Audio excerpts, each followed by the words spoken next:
Shalinji, very nice seeing you. Namaste, Guruji. Yeah, God bless you. God bless you. Yeah, now I just wanted to speak to you all on this issue, because recently one of the sadhak had messaged me. He was sounding a little desperate, and then I thought that I should reach out to the people and convey this thing. Now, when people say that they are not able to experience the kriya, now we have to go into the details of it. How the Shaktipat Diksha has been received by the sadhak. For example, we all are aware, we all know that Shaktipat works. When you give Shaktipat Diksha to someone, we know that Shakti travels and awakens the Kundalini energy in the people. Although the person may be sitting thousands of kilometers away, irrespective of the distance, we know that Shakti awakens the Kundalini energy in the person. Means Shakti travels from the Guru to the disciple. Now, we all also are aware that this is something which is defying this modern science. Modern science has no explanation for this. So, defying the modern science, we know that this phenomena occurs. It is a real thing. It is an actual thing. That's the reason why we have so many disciples from all over the world. Because people have been experiencing the kriyas. And how is it possible now? That means, whether modern science agrees with this at this point of time, in this 21st century or not, that doesn't matter. This is a very much happening phenomenon, which was in vogue since ancient times. That's why it is thriving. The various lineages of gurus are thriving because of this factor only. That means this also should make one introspect and realize that it is a kind of a phenomena, a supernatural phenomena, wherein Shakti got to be conscious about the thing. Shakti is a conscious entity. In any case, of all the scriptures, ancient scriptures have been harping on it. But notwithstanding what the scriptures are saying, the very fact that sadhaks are experiencing the kriyas, that itself is a good proof that some kind of a supernatural phenomenon is occurring. That means Shakti is a conscious entity.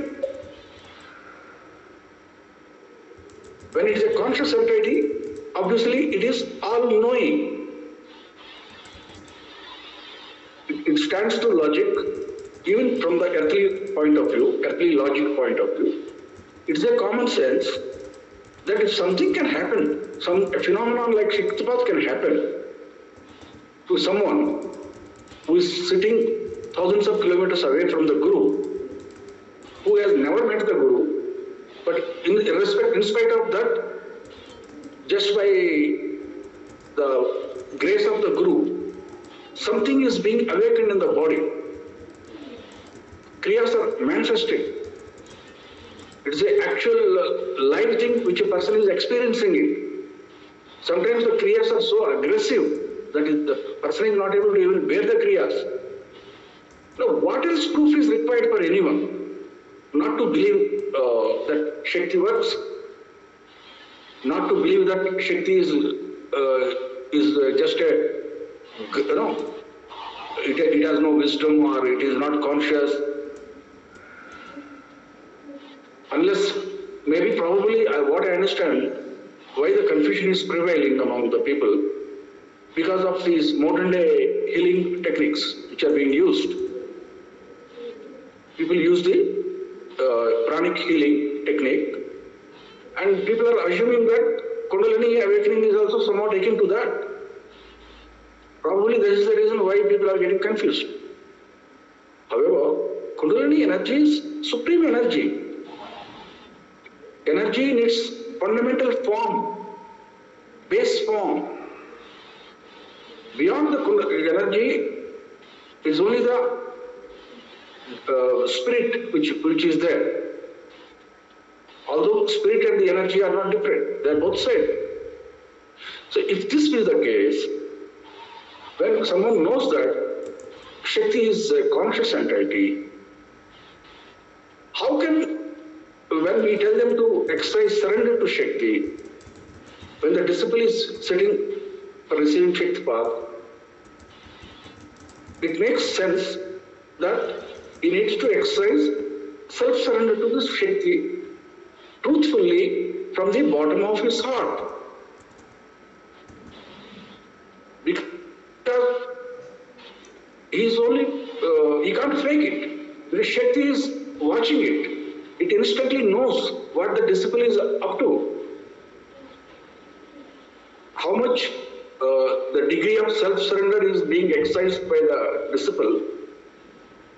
It is instantly known to the Shakti there. The disciple may be trying to receive Shaktipat Diksha with a different agenda, with a personal intention of, let's say, some they think that they are suffering from a disease and they will get cured if they take Shaktipat. Some people they think that since Shakti is a beneficial thing, so that their business may improve. Some they feel that their profession will improve. Well, all these materialistic things are okay, fine. When after the Shakti is, starts burning down the karmas, the external life of the person will get impacted. There is no doubt on that. The Shakti is going to compress that karmic effect and it is going to burn down for the people. But when Shaktipat initiation is received, that should not be the primary intention. That's where people make a big blunder. It may happen as a byproduct. If someone has taken Shaktipat Diksha, the karma is getting eliminated subsequently. Obviously, whatever the problems the person is facing in the day-to-day life, they also may get sorted out. But that is a byproduct of the sadhana. That should not be the primary aim of the sadhana. If people focus on that, obviously Shakti knows it. Instantly Shakti is aware about it, why that person is seeking Shaktipat Diksha. Why will it manifest for him now, the kriyas? Why will it start burning down his karma now? Because that person's intention itself is wrong. Instead, what will Shakti now do is, it is going to sort out the egoism of the person. It will not manifest any kriyas for him, it is not going to burn down any karma for him, but it is going to sort out the egoism of the person. That's for sure. Because that very intention itself is wrong. It's a wrong premise. Next. Now some people, after taking Shaktipat Diksha, after let's say 1 month, 6 months, they forget about their guru. They are no longer bothered. They think that kriyas are not manifesting for him, so therefore there is no point in hanging on to the guru. Now this fact that the person is going to quit the guru, quit the yoga path, 6 months or 1 year down the line, is also known to the Shakti at the time of Shaktipat initiation. The person may be lying to the guru, but he can't lie to the God. He can't lie to the all-knowing cosmic power. Cosmic power very much knows that this gentleman whosoever is receiving Shaktipat Diksha, by faking his self-surrender to his guru, This guy is going to, as such, quit the Guru and leave the parampara after 1 year from now. If kriyas don't manifest. Shakti is aware. Which means the degree of self-surrender is very shallow. It is not, there is no depth in that. So why will Shakti manifest the kriyas for the person? Why will God bless him now? Fully knowing that the gentleman is not able to exercise that kind of self-surrender which is required. Some they don't even trust the Shakti path system. They think that Shakti is like a gross energy, like an electricity or magnetism. They don't have the trust in that. They don't have the trust that it is going to burn down their karma. They only think that it will be only beneficial to them for their business point of view or to sort out their health issues. And obviously, as far as the self-surrender to the Guru is concerned, that's the last thing probably they have that in their mind. They think that Guru is just any other ordinary human being like any one of us. Therefore, how can I exercise surrender to a Guru who is also in a human form? Here the self-surrender is not being exercised to the Guru in human form. It is being exercised to the Guru Tattva there. Just like when you know someone meets a serious accident, when the child is in the operation theatre, when the surgeon is trying to operate upon him, doesn't he exercise surrender to the doctor? He is not exercising surrender to the doctor in human form there. He is exercising surrender to the God who appeared in the form of the surgeon there at that point of time to save his life. But why can't they do the same thing with an ordinary Guru Tattva? A human being who is now giving Shaktipat Diksha to him. Why is he not able to exercise that surrender? Whatever may be the Guru, but he is getting Shaktipat initiation, right? So if Shaktipat is being given to that person, that too free of cost, no one is charging anything, because divine blessing is always free, just like sunlight and wind or air. But what is the problem in exercising self-surrender for the disciple? This is the reason why kriyas don't manifest. This needs to be conveyed to the disciples. And second thing, of course, from the Guru point of view also, you also must understand, Shakti, when it sorts out the egoism of a person, the rule is applied both to the Guru as well as the disciple. A Guru should, what should a Guru should do? A Guru has been given a task by his own Guru. As simple as that. Just like a Guru has asked one of his disciples to get him a glass of water or a cup of tea. It is just a work given by the Guru to one of his disciples to initiate people in yoga system by giving Shaktipat. So as a Guru, your thinking should be that my Guru has given me a work and therefore I have become a medium for giving initiation to other people. Nothing more than that. The idea should never arise in your mind that you have got some big appointment or no, you have got some, you have been specially blessed by the divine. Nothing like that. That idea shouldn't arise in your mind. If that happens, then also Shakti will try and sort out the egoism of the Guru also. For example, your Guru has given you direction. Don't give Shaktipat to someone who is suffering from serious disease. And now you don't follow the instructions received from your Guru.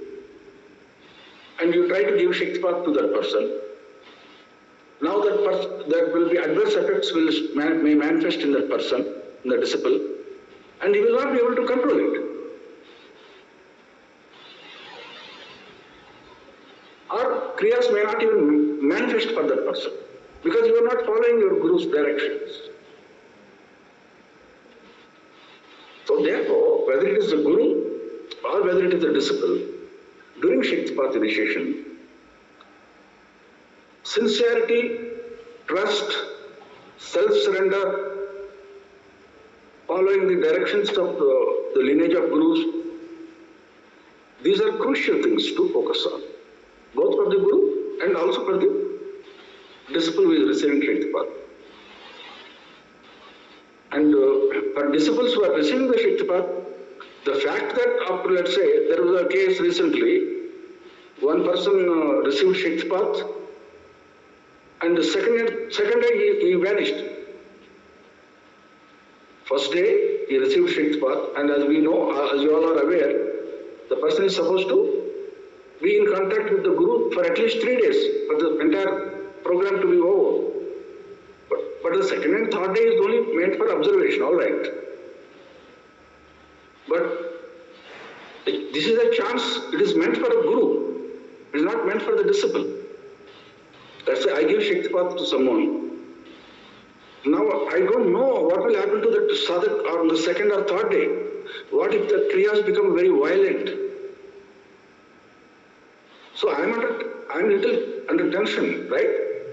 After giving Shaktipat Diksha to someone. Second day I would like to know how the person is feeling, doing, how the kriyas are manifesting in me. I'm under tension. Same on the third day also. And what will happen if the person who received Shaktipat vanishes? He doesn't, now he is not in contact with me.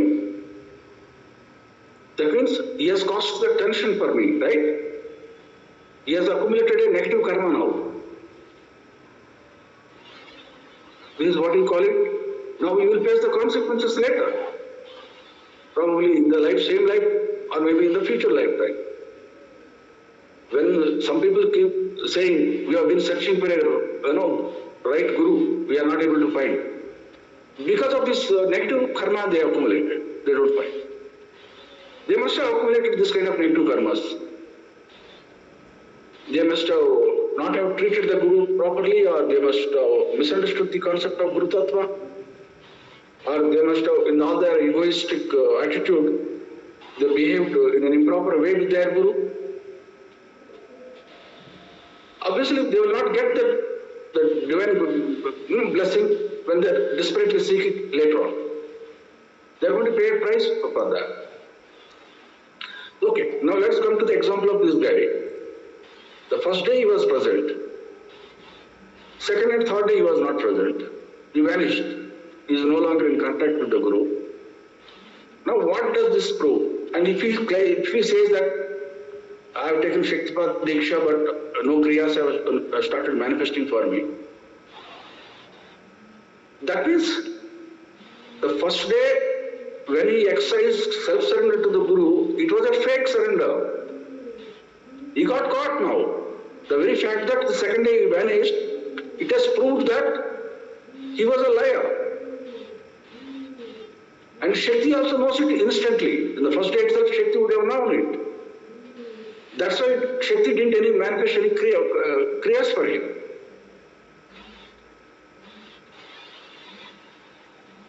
Some people they say, no, if kriyas manifest, then we can trust the system and we will follow the yoga system.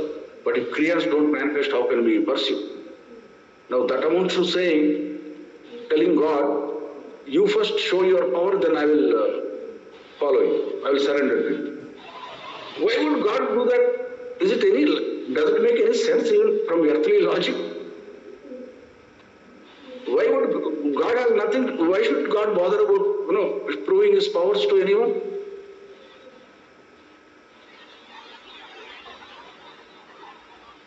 That's the crucial thing to understand. God says first you surrender, then whatever has to happen, it will happen thereafter. Because if anything has to happen, it happens out of surrender. In a state of egoless state, it will happen. Because egoism costs. God doesn't cost. God is, blessing of the God is free. Just like water, just like sunlight, just like the planet Earth on which you walk. The planet Earth is not going to charge you any money for that, for walking on the surface. It is free because you are being born on the planet Earth as an earthling. This planet Earth is yours. The sunlight is yours. The moonlight is yours. The air around the planet is yours. It's free.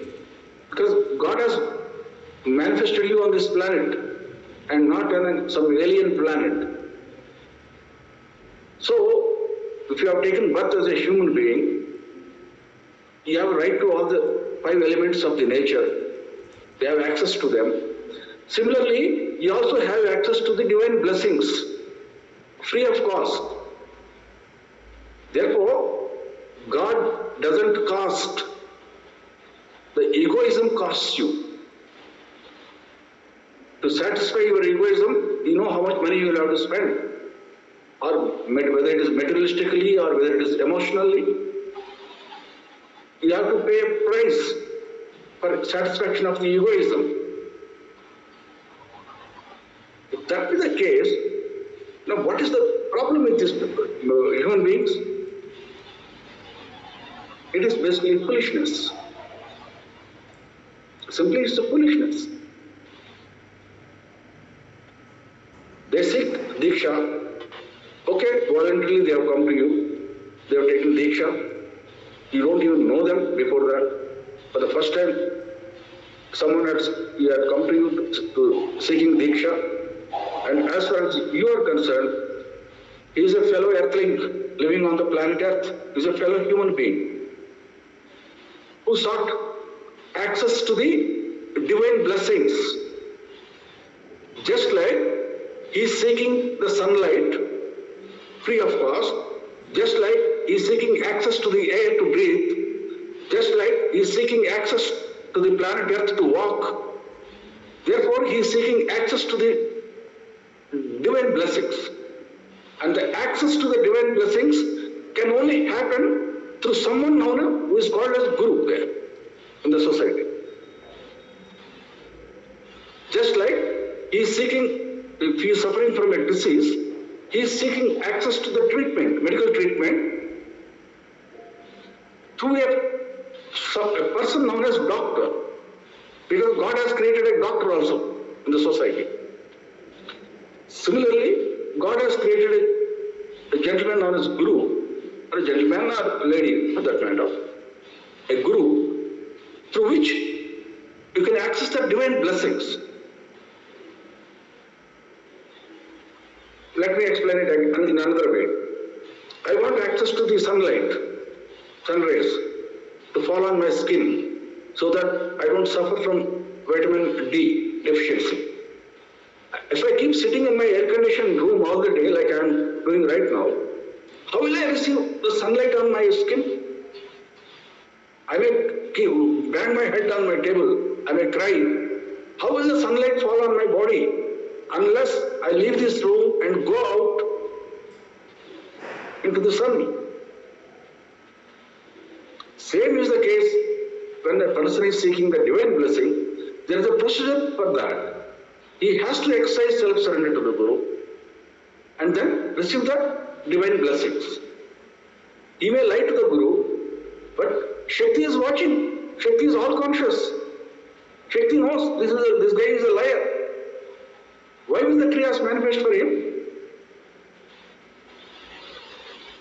That is the point which needs to be conveyed to the sadhaks, forcefully and powerfully. Otherwise, it's simply like akin to waking. It's a wastage of time for the Guru as well as for the disciple. Similarly, from the Guru's point of view, you have been given Shaktipat Dikshankara in a lineage. Therefore, it also makes sense that you follow the directions you have received from the lineage. As simple as that. Whether you are in agreement with it or not doesn't matter. You have been received certain directions, you follow the directions. Because Shakti is all conscious. Remember that. Shakti is all conscious and it's all knowing. So it will try to sort out the egoism of the disciple also as well as the guru also. So this is thing to understand. When someone says that kriyas are not manifesting to him and then he has quit the path after 6 months, basically some burden has been removed from you actually. That discipline is of no use for you as a Shaktipat guru. He has been filtered out of the system. Be happy. Because he was a liar. He was never serious right from the beginning. When he sought Shaktipat Diksha from you. It was a fake surrender.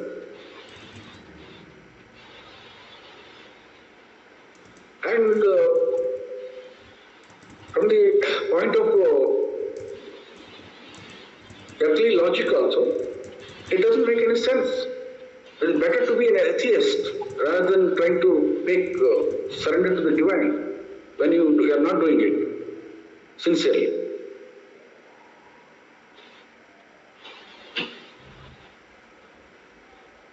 Same is the situation when someone thinks that, for example, see, this kind of logic and principles and all that,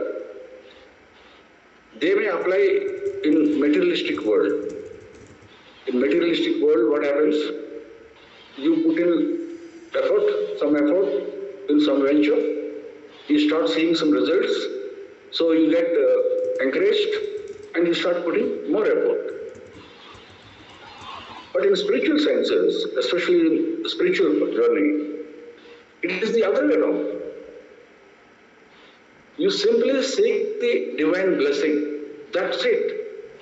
Don't even bother kriyas are manifesting or not manifesting. You just exercise surrender. That's it. That's the only thing a human being can ever do. Nothing else is under his control now. And as a Shaktipat guru, when you have performed the Shaktipat on a person, take it for granted that Shaktipat has taken place. Otherwise, you wouldn't have been given the Dikshadikara or the authorization to perform Shaktipat by your guru. The fact that your guru has given you the authorization, you take it that Shaktipat will occur without any iota of doubt. Don't expect that kriyas should manifest in your disciple. Don't get discouraged. Don't be discouraged if the kriyas do not manifest in the disciples. Because you have, as far as you are concerned, you have done your duty. Your guru has given you some work to give initiation to people, and you have performed Shaktipat because someone has sought it, free of cost.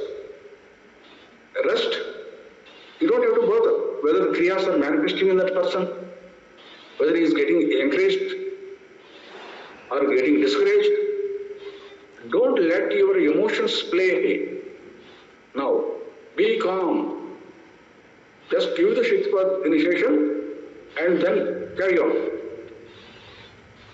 Long ago, my Guruji, His Holiness Swami Sahajanand Tirji, he told me a story about a farmer, and I think I have repeated many times to you all. A guru is like a farmer. The moment guru has given him some task, okay, you plant the seeds. I am very old now, I can't plant the seeds. You start take some load off me and you start planting the seeds. Now what will the disciple do? His business is, firstly select the good quality seeds, ensure that there are no defective seeds visibly, separate them out and filter out the good quality seeds. And thereafter start throwing them into the soil, sowing them into the soil. Some of the seeds, if they are defective inside, which were not visible from outside, obviously they do not germinate. They will die down. But you won't come to know that unless you planted the seed. You have to follow the directions given by your Guru and throw the seed into the soil. Then only you will come to know whether the seed will germinate or not. Okay, now let us assume that the seed has germinated. At the initial stage itself, some may get eaten by insects and they die down. Soon after, they are germinated. Some may grow up to become little, taller plants, and they are eaten by cattle, goats or sheep. So they also die down.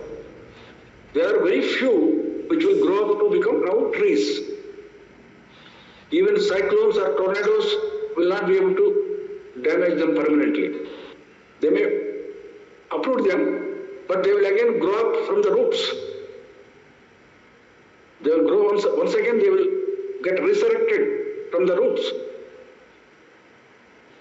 So therefore, as a farmer, your duty is to plant the seeds.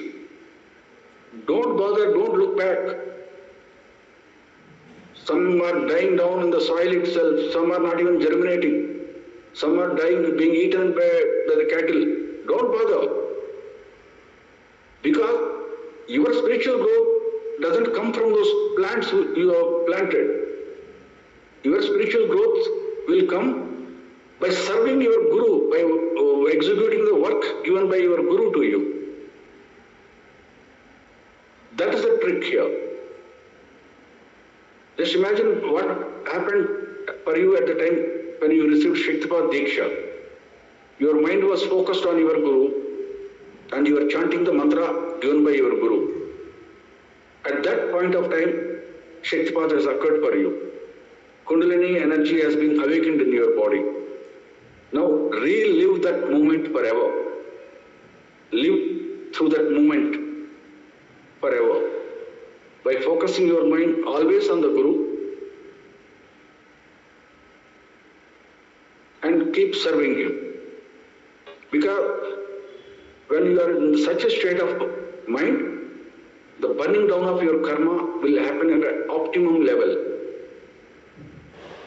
If you deviate from the thought process, the burning down of your karma will slow down. And if you stop serving the Guru, stop doing your sadhana, the Shakti will become dormant.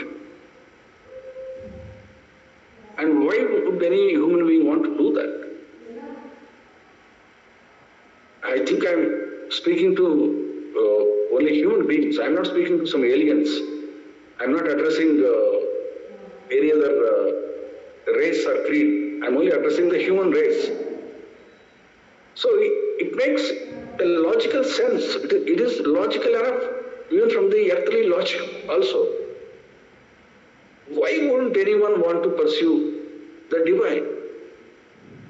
Why do you want to pursue materialistic things in life? Yes, I will address this question for you, both from point of non-dualism and from the point of dualism also. Yes, this world is very much real for you. It is very much real. You have to live through this world. You have to address the day-to-day problems, definitely. But also remember, all these things are not going to come with you. And this is not the first time that you have taken birth as a human being. You must have lived during the ancient times. Maybe, Jacques Christie must have lived in the Rome as a Roman noble. He must have enjoyed the time. And his life was over within no time. Roman Empire has survived for hundreds of years. But your existence was over at that time. Next life you must have, instead of being born in the city of Rome, you must have been born in one of the Italian tribes in the jungles.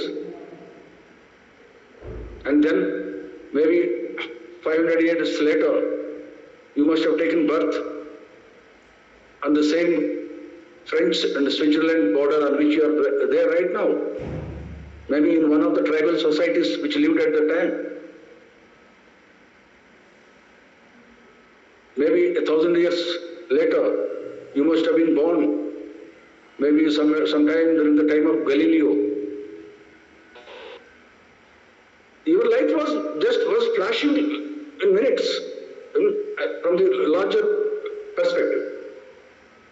So is the lifetime of any human being. It is a very, very small, fleeting thing. Before you realize what is happening, your life is already over. You already grow up old. So while it is important that you got to pursue the materialistic things for your earning your bread, for your day-to-day life, but don't get too much attached to these things. And what is that thing one needs to focus? Focus on the divine, by which you are free from all this buggery of taking birth again and again and again. Soon the life will be over. In no time the life will be over. We may be thinking, no, I've got 15, 20 years to live.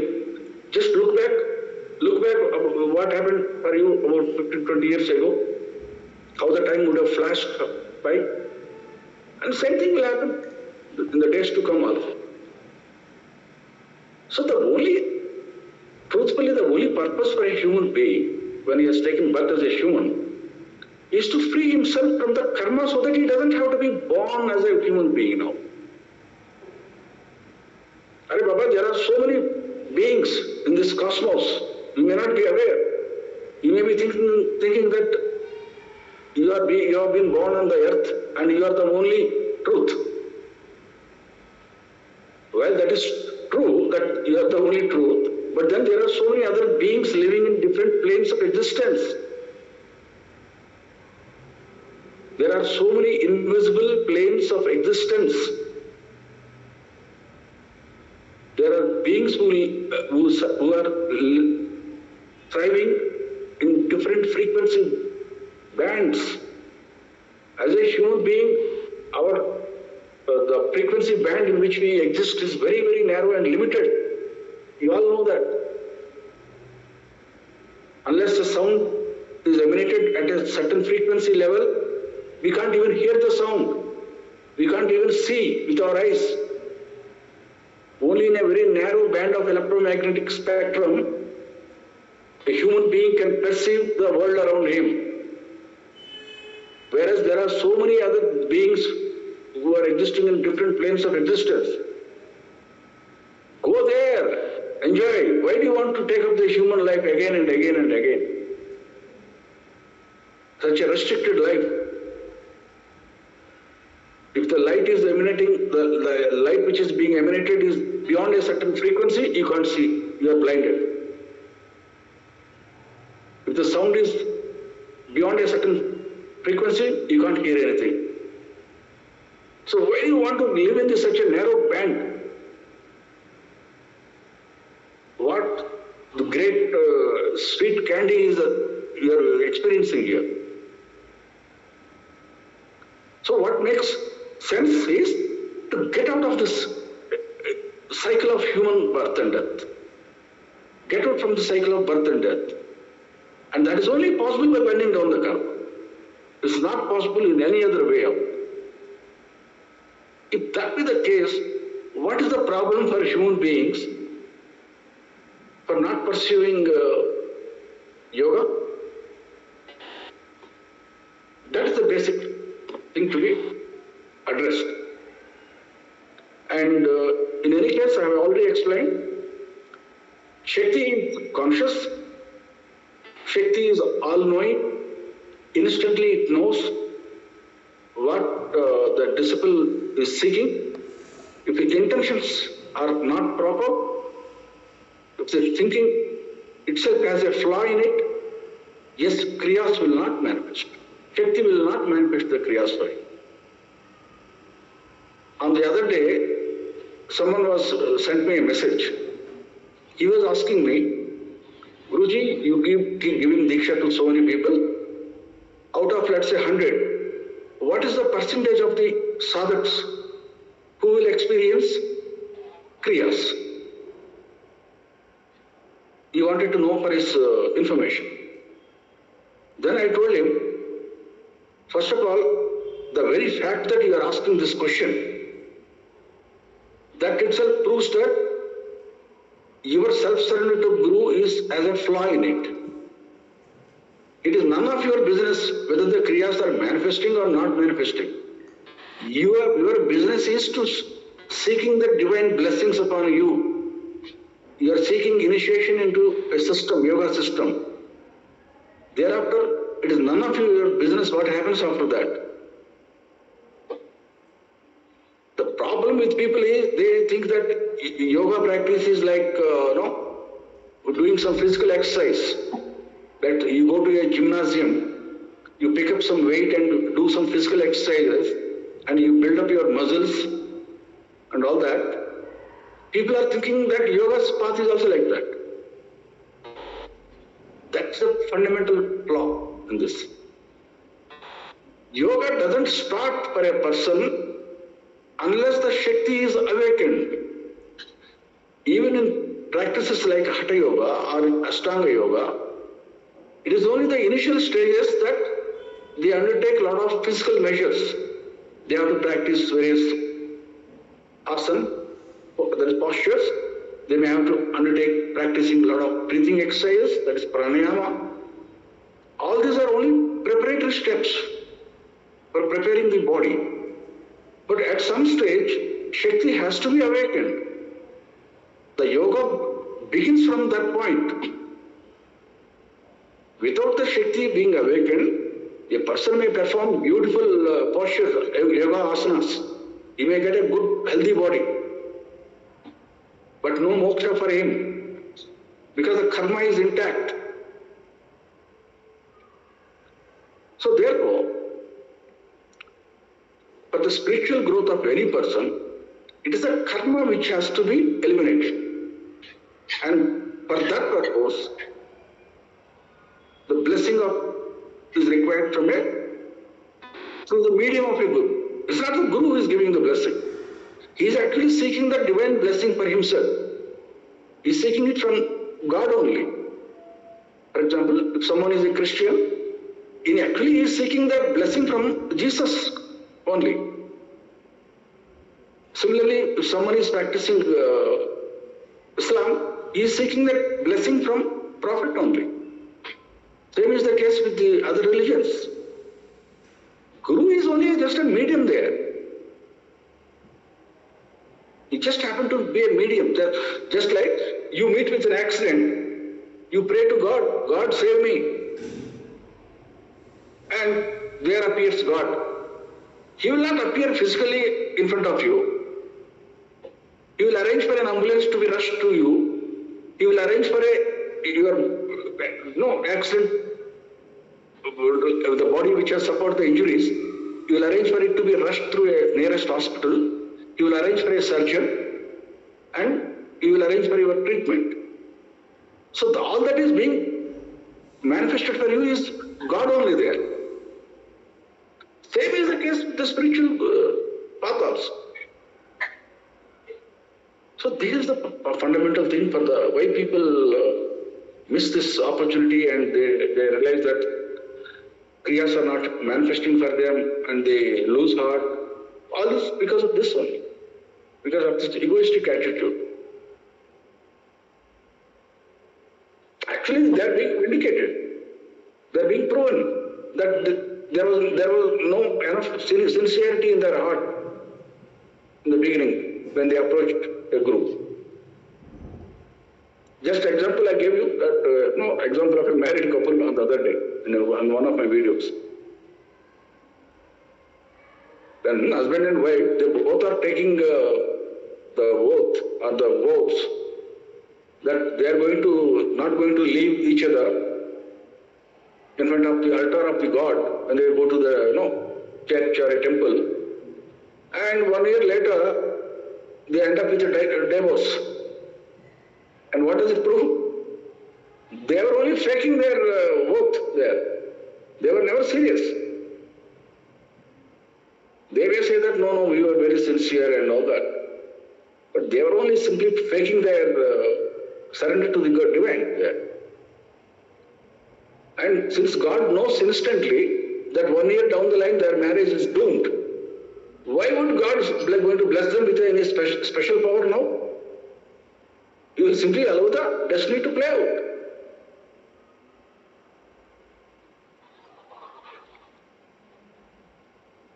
So that's it. I hope I'm able to convey the concept to you, to some extent. Whether it is from the point of non-dualism or whether it is from the point of dualism, it is the same thing. Let's say from the point of non-dualism, let's say, whether there is no God, for example, a person is trying to sincerely wish for himself that he should succeed. He won't be able to, because the karma will not allow him to sustain his thought process. Just like I gave you that example of someone, long ago, my Guruji gave me a hint about a stock. It's a penny stock. And I bought the stock in a large quantity, long ago. I knew that Guruji is giving me a hint now. And then for quite some time, the stock didn't rise. And some years later, suddenly the stock price increased by 3 times. And I just happened to see it on my account. And in my exuberance, I sold it off. And I was happy with the profits I made. And then I didn't bother about tracking the stock price also after that. And suddenly after a few months, I noticed that the stock price went up 10x, 10 times. So you see, so even if someone gives you a supernatural power, if I have to, let's say, tell some sadhak, buy so and so stock, it will going to multiply many times. What will happen is, he will buy the stock all right, since this Guru has told him. Instead of going up initially, straight in a linear fashion, which you know that it won't happen. Nothing goes up in a linear fashion like that, right? It will keep fluctuating. It may go up ultimately, but initially it may fluctuate a bit. The moment initially if it goes down, now that guy will panic. The emotion will set in and he will sell off that stock. And the moment he sells it, he will now shoot up. That means he was not destined to make the profit there. In spite of receiving the supernatural tip from his Guru, he will not be able to make use of it. Because his destiny is now preventing him. His emotions are now preventing him from making taking the full profit. He panicked the moment the price went down and he sold up the entire stock. Or if it goes up, let's say, the moment it has gone up, he got in his over-exuberance, he sold it off. And after he sells it off, it went further, far higher, the stock price. Because here the karma is dictating his destiny to unfold now. It is preventing him from making profit or taking the full advantage of the tip given by his Guru. So this is the crucial thing to understand. This is from I'm talking from the non-dualism point of view. Or from the dualism point of view, if you see, if you don't trust the Guru, you've taken Shaktipat initiation from the Guru, and then you have vanished after that. That means what? It proves that your surrender to the Guru was not sincere in the first point. That's it. And God also will keep smiling at you. He knows that you are going to vanish as it is. Same is the case with a married couple also. There is no point they going and seeking the divine blessings. When it is destiny knows that 2 years down the line the marriage is doomed. The marriage is not going to survive. God will only say, Okay, I give you 2 years. Enjoy whatever you want. That's it. No more than 2 years. Because your karma will allow only for 2 years. Only 2 years of marital life, blissful marital life. You get only exactly what you are destined to get as per your accumulated karma there. So this is the reason why kriyas do not manifest for the sadhaks. And there is no point in worrying about that for the gurus also. Don't get emotional on that. And sadhaks also, they don't have need to get emotional. Sadhaks need to do what they are supposed to do. That is, to exercise self-surrender to the Guru and serve the Guru. It's as simple as that. Rest is none of their business. I could convey the concept to you today. Anything any one of you want to ask me, you can ask. Otherwise, we will end it. Yeah, Jacqueline, anything? Okay. Who else is there on the line? Only I could see Muktaji and Rajniji and Jatin. Anyone else on the line? Jatin Chopra is there. I don't see. Say louder, I'm not able to hear. Some Jatin Chopra is there. I don't know who is he. Okay, who is your Guru, Jatinji?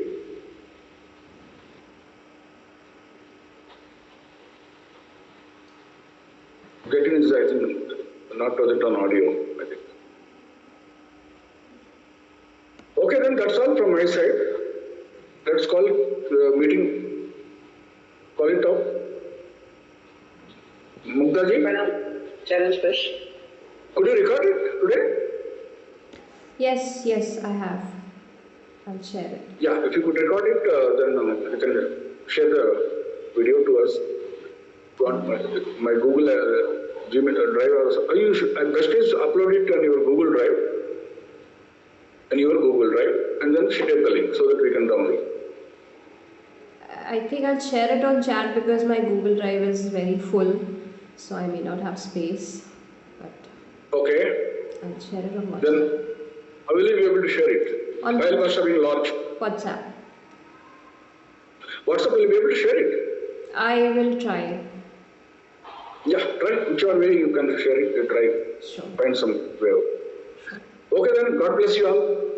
Yes. God bless you, Supriyaji. God bless you.